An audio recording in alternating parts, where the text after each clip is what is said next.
Hi, in front of me is DOOGEE S88 Pro, and today I would like to show you how you can set up an alarm clock on this device. First of all, go into clock. Now you have to tap on alarm at the top left corner if it's not already on, and tap on this plus icon. Over here set up an hour, and when you're done, click OK. Now tap on repeat and select days of the week.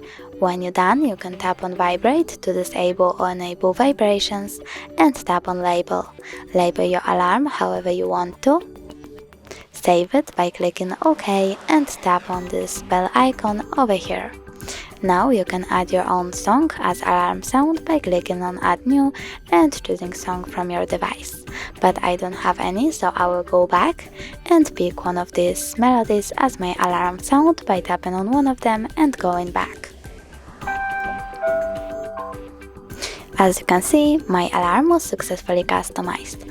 You can click on this icon at the bottom left corner of it, and as you can see, now it's so successfully added.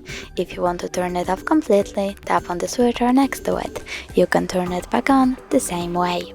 Thanks so much for watching. If you enjoyed this video, smash that like button, comment, and don't forget to subscribe. Bye!